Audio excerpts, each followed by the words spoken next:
La pregunta es, ¿qué es lo que más está gobernando en tu vida? ¿La palabra de Dios? ¿Dios? ¿La oración? ¿O los deseos engañosos de la carne? Lo que uno más alimente es lo que va a terminar ganando la batalla. Entonces, hay una anécdota muy bonita que, de hecho, yo creo que usted la sabe. Y es de un señor que tenía dos perros, uno blanco y uno negro.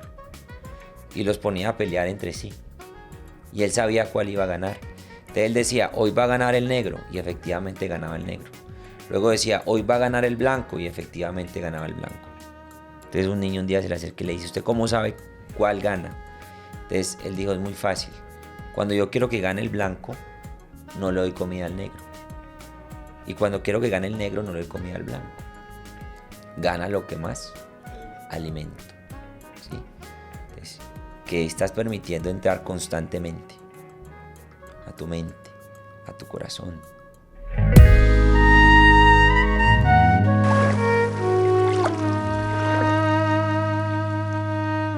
Dios les bendiga a todos, iglesia, a todas las personas que nos escuchan hoy con una nueva entrega de nuestro podcast Amar Abierto. Hay temas que se esconden detrás de las sonrisas, detrás de los saludos, del todo está bien, de no tengo nada, detrás de los saludos cordiales que nos damos en la iglesia. Pero hay corazones que esconden ciertas cosas que nos alejan de Dios, nos alejan de lo que queremos hacer y a veces los pasamos por alto.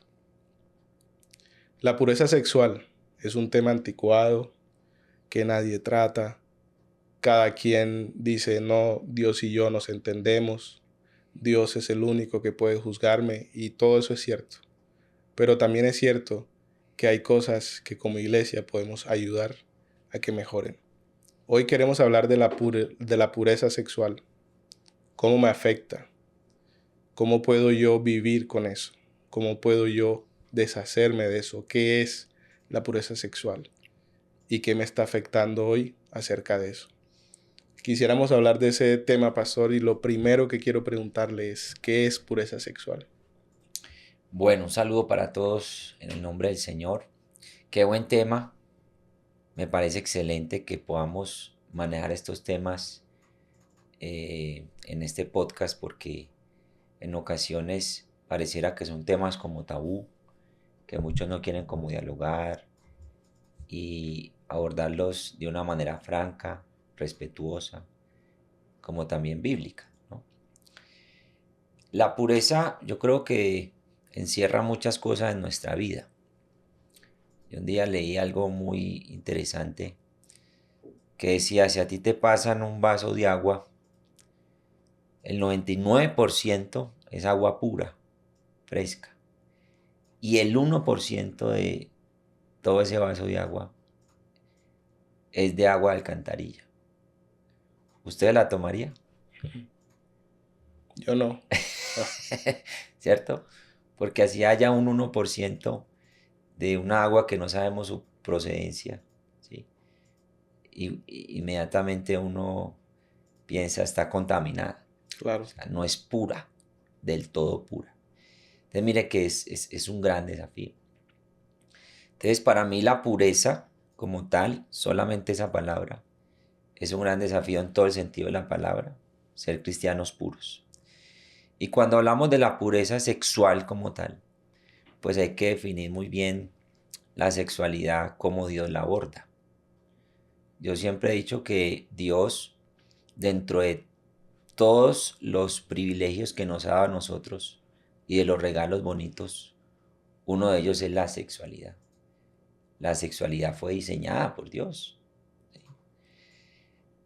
Solo que fue diseñada para que se disfrute dentro de unos parámetros. Y esos parámetros están muy claros en la Biblia, ¿no? Para eso se instituyó el matrimonio. El matrimonio fue instituido por Dios y es un diseño especial donde dos personas, ¿cierto? Con quizá orígenes distintos, formaciones distintas, quizá principios de crianza diferentes, se unen, ¿sí? Por tanto, dejará al hombre a su padre y a su madre y se unirá a su mujer. Y los dos serán Una una sola carne. sola carne. O sea que la sexualidad fue diseñada por Dios para que se viva y se disfrute dentro de ese parámetro. Obviamente tampoco podemos garantizar de que el hecho de estar casado garantiza pureza sexual, ¿no? Porque la pureza, eh, yo diría que va más allá aún del mismo matrimonio, porque es algo que primero comienza en la mente, en el corazón. Porque mire que el Señor dice, yo estaba leyendo aquí un pasaje donde el Señor explica de una forma muy clara en Mateo capítulo 7, verso 21. Dice, porque de dentro del corazón de los hombres salen los malos pensamientos, y luego empieza a especificar los adulterios, las fornicaciones, los homicidios, los hurtos, las avaricias, las maldades, el engaño, lascivia, envidia, maledicencia, soberbia, insensatez. Todas estas maldades de dentro salen y contaminan al hombre. O sea que yo no puedo decir que solamente voy a casarme para disfrutar de la sexualidad, y hacerlo como con una conciencia libre. Si primero tu corazón eh, no está libre de todo este tipo de afectaciones, sobre todo de pecados sexuales, de una sexualidad distorsionada, aún en el matrimonio se puede convertir en una carga. ¿Sí me entiende? Sí, pastor, y a ver, a veces, como usted decía, estos temas son tabú, Sí, porque en las iglesias se toca solo para casados. No, vamos a tener una charla de casados y ahí se habla de la sexualidad, pero se deja fuera una población que es la población juvenil, solteros, adolescentes, que viven un día a día en esa realidad. ¿Por qué hablamos de eso? La Biblia y Dios establecieron una forma, ¿cierto? De hecho, en Tesalonicenses, en la primera carta, Pablo escribe un texto donde dice, la voluntad de Dios es vuestra santificación, que os apartéis de la inmoralidad sexual. ¿Qué quiere decir eso? Que si hay una práctica sexual o una forma de practicar la sexualidad que es inmoral y que va en contra de Dios, sin que eso sea religioso, porque ahí es donde comenzamos en el hilo de cuando hablamos de eso, cómo puede la religiosidad, el juzgar, el no, tú fallaste, ya no mereces a Dios, puede también afectar nuestros corazones. Y por eso muchas personas no hablan acerca de eso, ni no siquiera con cuentan. sus papás. Exacto. Y muchas veces los papás ni siquiera tocan esos temas porque, como lo decíamos ahorita, es como un tema tabú, como un tema no clasificado para hablar con la familia o con los hijos. Entonces, si no le enseñamos nosotros a los hijos sobre eso, ¿quién le va a enseñar?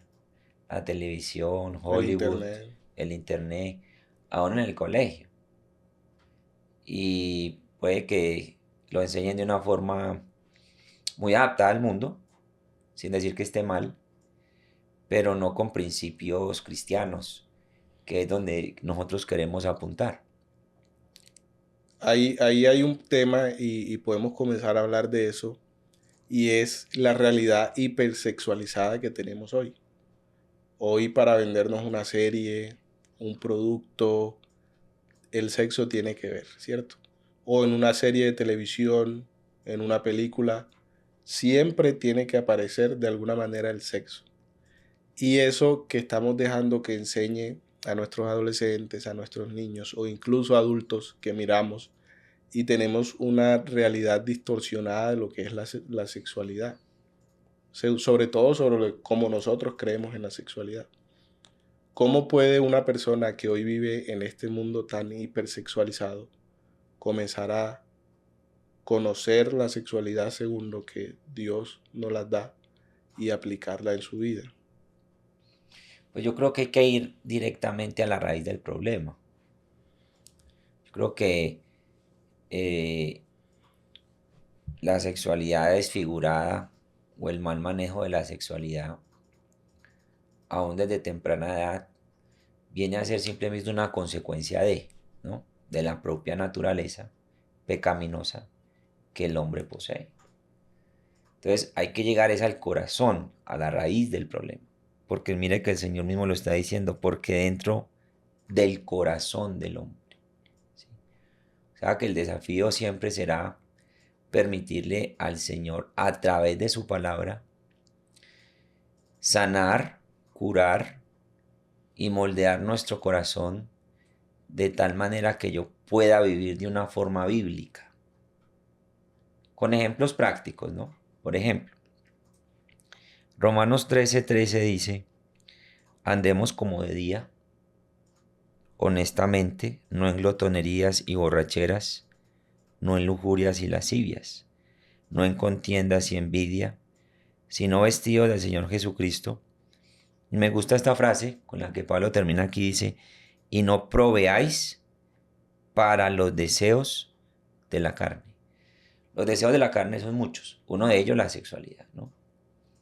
No proveer para los deseos de la carne, yo lo interpreto como no aparejes, no busques de una forma desordenada, directa,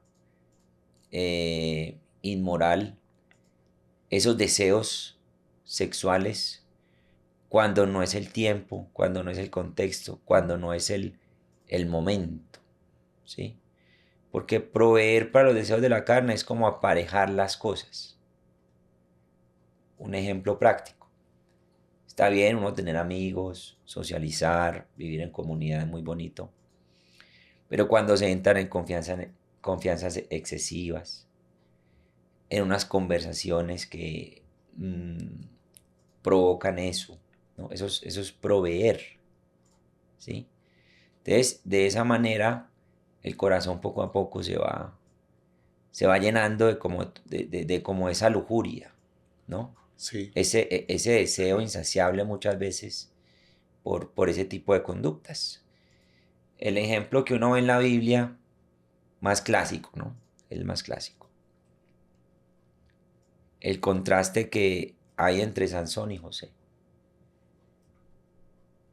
Porque Sansón no huyó cuando tenía que huir. José sí huyó. Porque la enseñanza bíblica es esa. Huid. huye de las pasiones Pues dice juveniles. las pasiones juveniles. Son muchas las pasiones juveniles, ¿no? Una de ellas es precisamente el sexo. Dice, huid de las pasiones juveniles. De hecho, quiero leerlo. Esto está aquí en la carta de Pablo. Por ejemplo, podemos leer Primera de Corintios capítulo 6, verso 18. Dice, huid de la fornicación.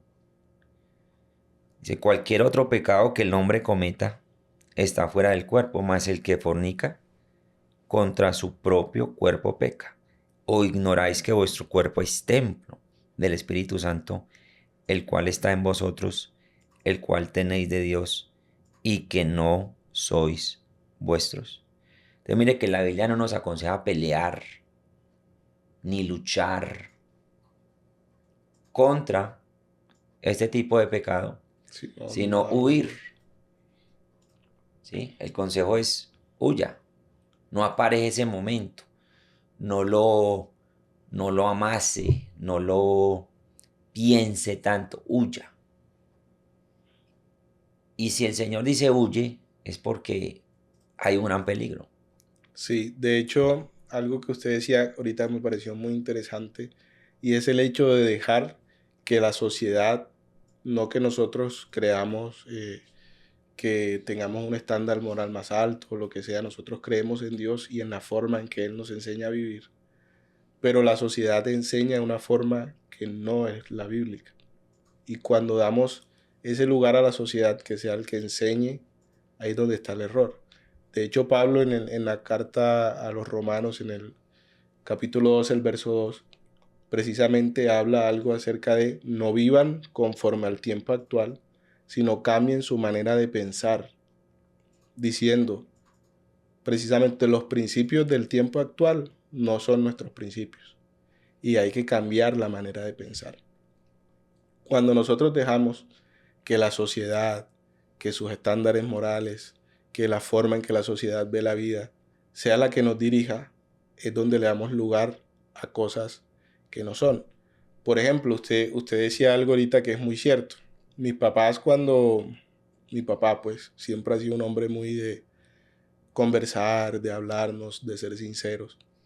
Mi papá a los 12 años, yo recuerdo que él nos sentó a mi hermano y a mí, yo tenía por ahí 11 años, y nos sentó a hablar y nos dijo, vean, ustedes van a estar en una etapa donde van a comenzar a sentir cosas, donde van a comenzar a ver cosas, pero nunca nos habló, quizá porque en ese momento todavía no estaba la situación tecnológica como iba a ir avanzando, nunca nos habló, por ejemplo, de la pornografía. Yo no sabía que eso existía. Y el primer encuentro que tuve con la pornografía fue un día fui a internet, a un café internet que antes, no sé si los adolescentes hoy entiendan eso, Yo me acuerdo del café internet, claro. pero antes había un lugar para los que no teníamos computador o no teníamos internet en la casa para ir a investigar, hacer tareas. Y recuerdo que yo salí del colegio y necesitábamos hacer una tarea para luego entrar en la tarde, porque teníamos doble jornada ese día. Y cuando yo me voy a sentar con uno de mis compañeros a hacer la tarea, lo encuentro viendo pornografía. Para mí eso fue un choque porque yo no entendí qué era eso. Y luego entonces el primer encuentro que tuve con eso, no fue informado, no fue que yo supiera que eso existía. Y de ahí en adelante, eso comienza a fallar en nuestra mente porque nunca nos enseñaron qué era eso, ¿cierto? Y hoy como padres, los padres, yo todavía no soy padre, pero creo que es un desafío muy grande en hablar sobre la pornografía, sobre la exposición a la sexualidad, sobre cómo los adolescentes de hoy creen que la sexualidad existe. Ahorita que usted dice eso, yo también recuerdo la primera vez que tuve ese acercamiento a la pornografía y fue precisamente a través de un compañero del colegio, ¿sí? Que me dijo cómo buscar en internet para poder ver pornografía. Yo tenía 13 añitos, 14, no recuerdo. Y llegué a mi casa a hacerlo, a buscarlo. Mi mamá me vio porque el computador quedaba justo al lado del comedor. ¿Sí? O sea, era un lugar muy visible. Claro. Mi mamá me vio e inmediatamente se asustó. Y la reacción de ella fue explosiva. ¿Sí? La reacción de mi papá fue otra. Como siempre, mi papá más pausado, más tranquilo. Él me sienta y me explica. Y me habla de cómo eso puede perjudicar mi mente, mi corazón, mi pensamiento. Entonces mire que de alguna manera aún estamos hablando de hace muchos años, pero es que hoy en día es, es, es, Es aún peor. Y es aún sigue. peor, más invasivo, porque ni siquiera que tú te programes a buscar, o sea, Instagram, Facebook, siempre mostrando alguna manera de vender algún producto, siempre utilizan La sexualidad. la sexualidad, ¿cierto? La mujer más bonita, El hombre más el bonito hombre más para las bonito, mujeres. exactamente. Somos Entonces, inclusivos aquí. todo eso, poco a poco, empieza a influir, ¿sí? A influir, a influir. De tal manera que el pensamiento se puede ir distorsionando y alejando de lo que la Biblia enseña respecto a eso. Entonces, repito, de hecho, esto es como muy parecido al tema que tratábamos acerca de los ídolos, ¿cierto? Porque el desafío es ese. No es alejarme yo de eso, ¿no? No es decir, no, no voy a ver más Mm. el televisor o el computador o la tablet, porque es que esto hace parte de la vida. Es aprender a manejarlo. Y todo es aquí en la mente. Porque muchos de pronto dirán, no, yo nunca he caído en adulterio o en fornicación. Pero el Señor Jesús mismo lo dice. Cuando el Señor dice que... El que mira a una mujer Exacto. para codiciarla. Porque la ley decía que el adulterio como tal era Era el acto. castigado. Pero el Señor lo lleva A otro nivel. a otro nivel donde Él dice que si usted ya mira a una mujer, Para codiciarla. ¿sí? Dejemos hasta ahí mirarla. Usted la mira. Bueno, la miró, ya.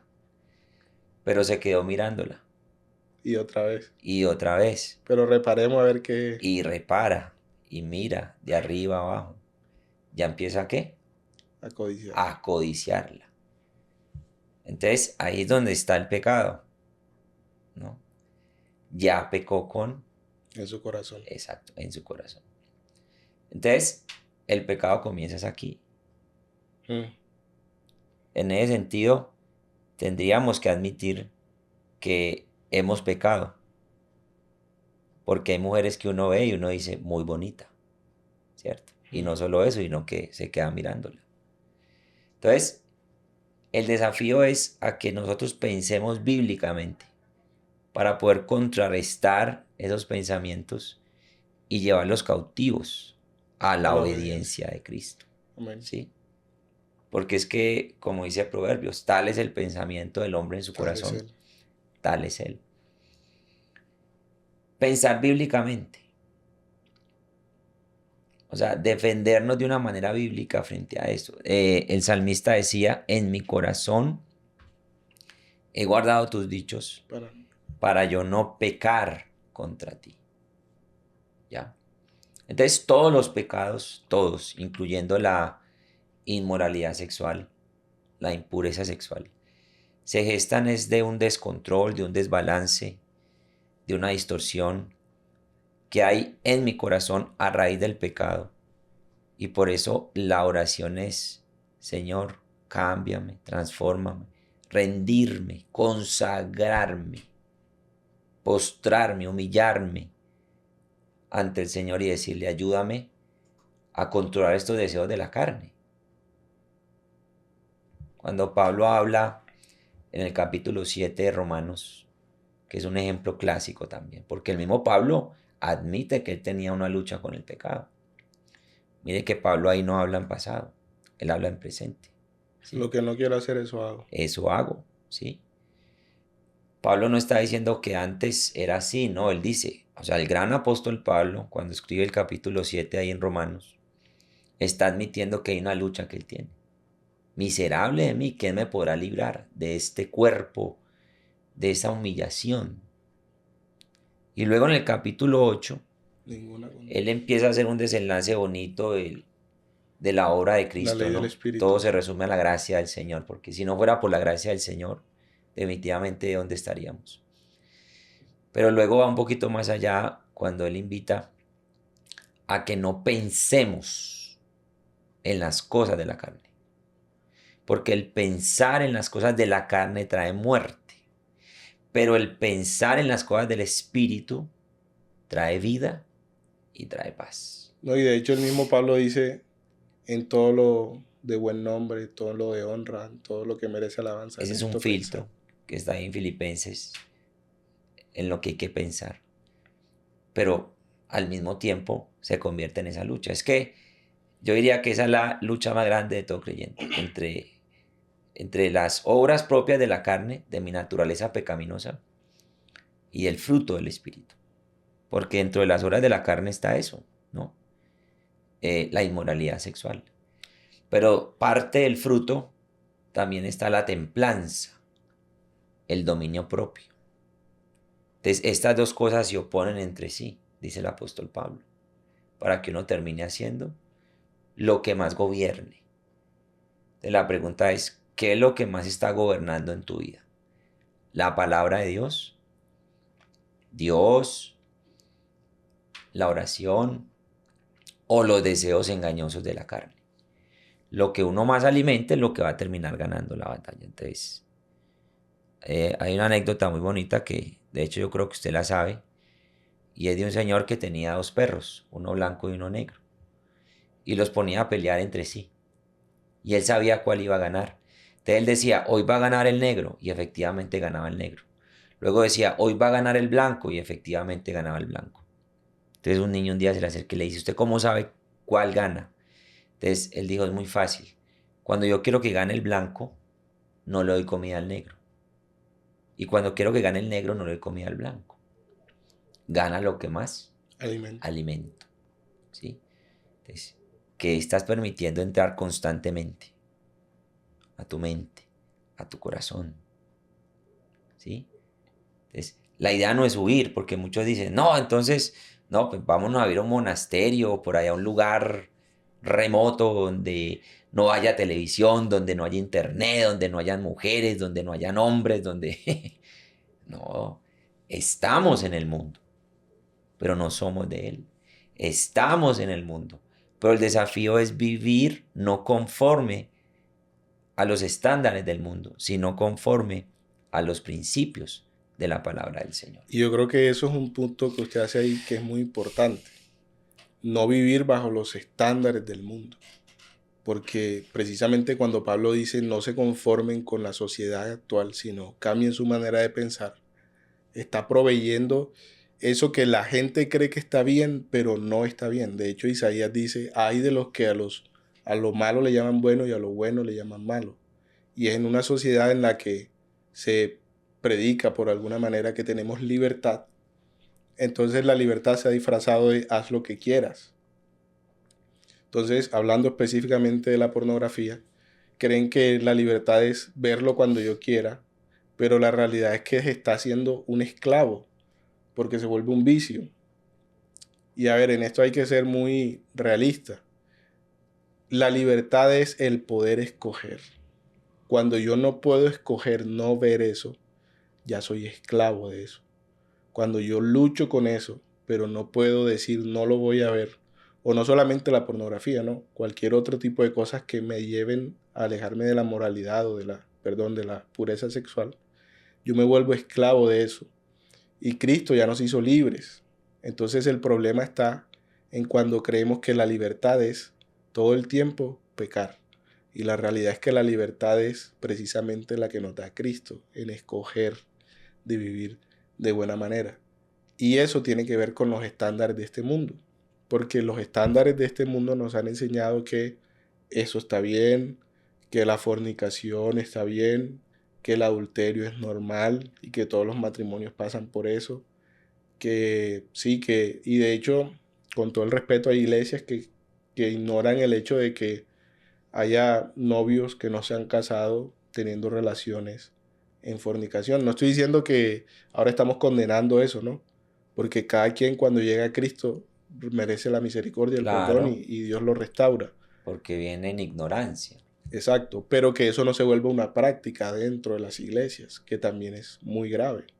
Entonces, de hecho, usted decía algo ahorita y me llamó la atención porque Santiago dice algo muy similar, ¿no? Porque Santiago dice, cuando ustedes sean tentados, no digan que Dios los está tentando. Porque primero, Dios no puede ser tentado y segundo, Él no tienta a nadie. Sino que ustedes son tentados de sus propios malos deseos. ¿Y dónde nacen los malos deseos? En la mente. De sus propios malos deseos son tentados y dando lugar al pecado, ¿cierto? Nace la muerte. Entonces, ¿dónde comienza el hecho de que yo le doy lugar a una tentación, a un mal deseo? En la mente. Y precisamente hay que filtrar que entra a nuestra mente. Y ahí es donde está la situación o el desafío de muchos cristianos. Ahora, hablando no solamente de la pornografía o la fornicación, hablando en cuanto a las relaciones de pareja, casados, se puede ver Eso inmoralidad ya es un sexual ahí tema, también. claro, eso ya es un tema aparte, porque, ahí hay mucha tela que cortar.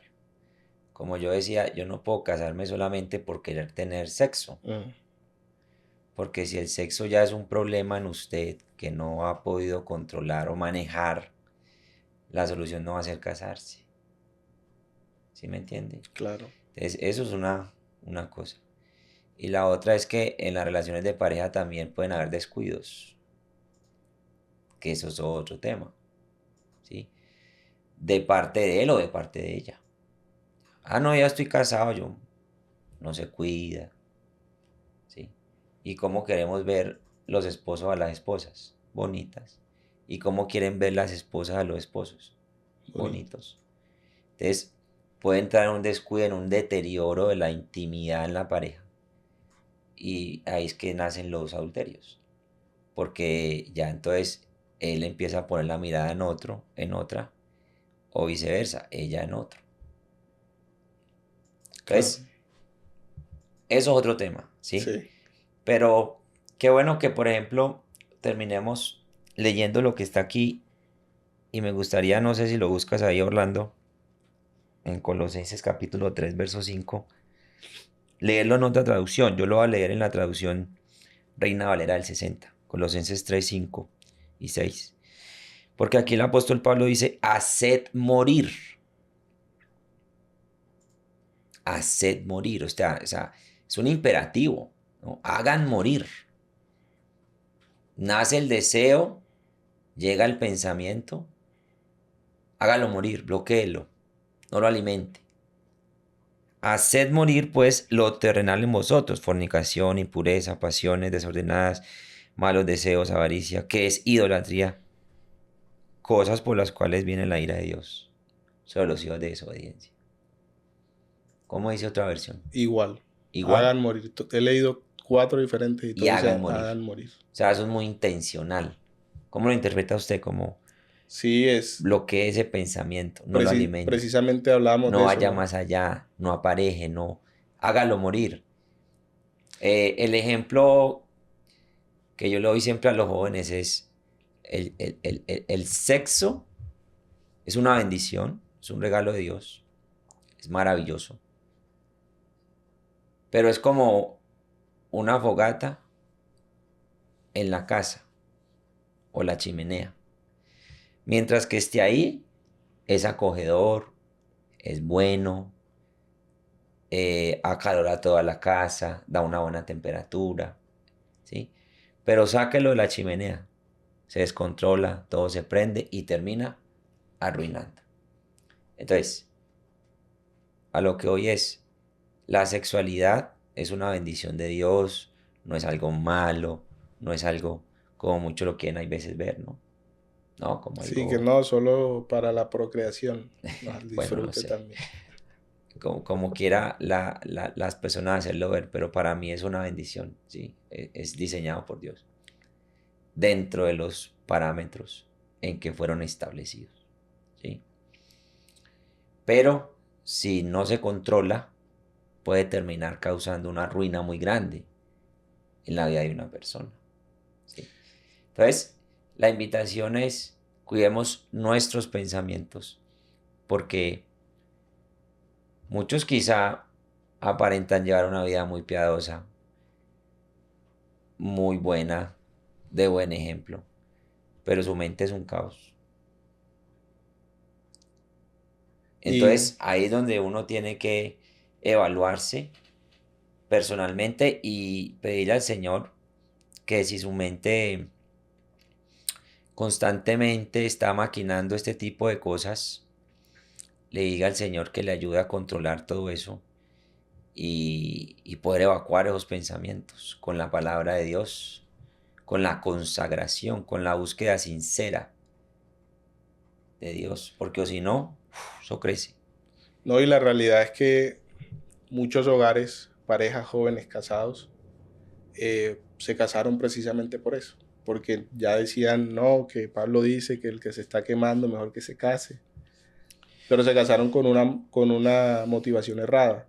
Y cuando se casan se dan cuenta que eso no resuelve el problema. Pues eso es otro tema también, porque yo ya llevo 13 años de matrimonio, duré 2 años de noviazgo con Linda.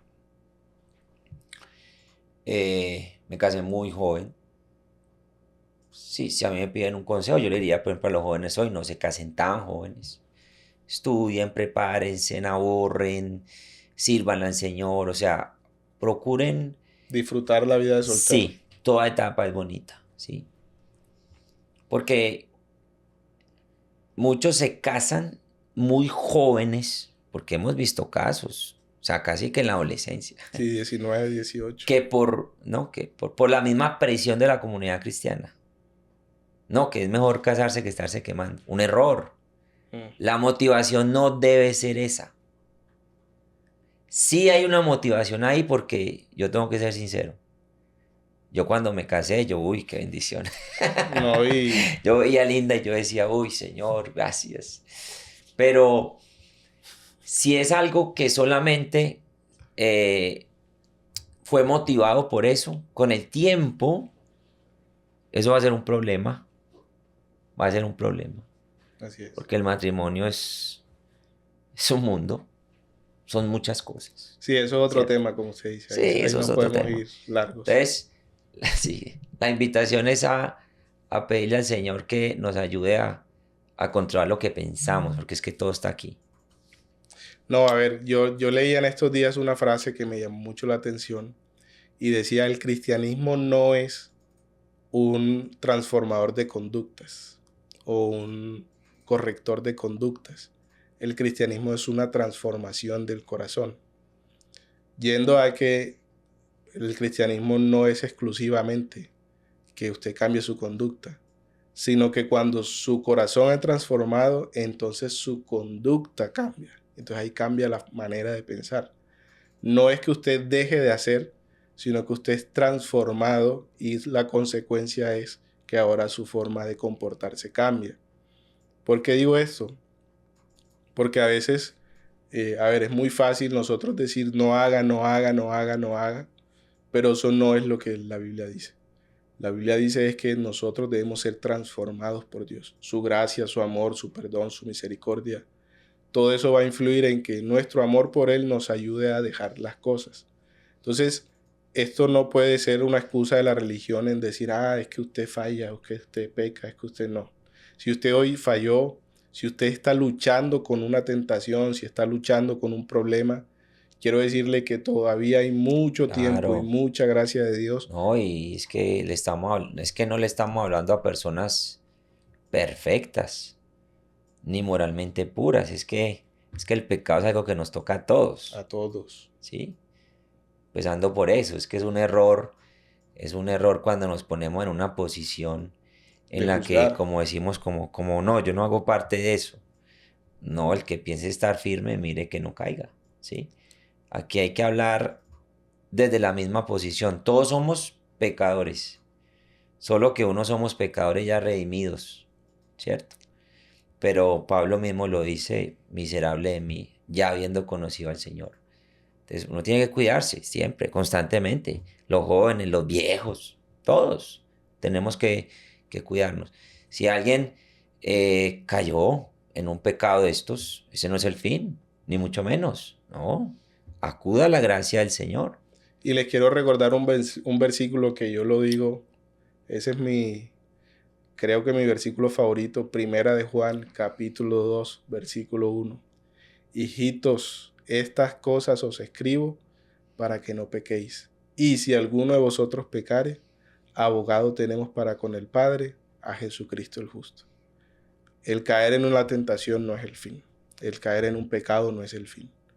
No deje que esa mentira del diablo lo engañe y le diga, ya tú no eres merecedor de Cristo, porque nadie puede pecar tan grande que Jesús no perdone. Así es. Entonces, la invitación es, luchemos contra eso, pero el día que usted caiga en la tentación, no mire hacia atrás, siga adelante, Amén. mire a Cristo y Él lo va a restaurar.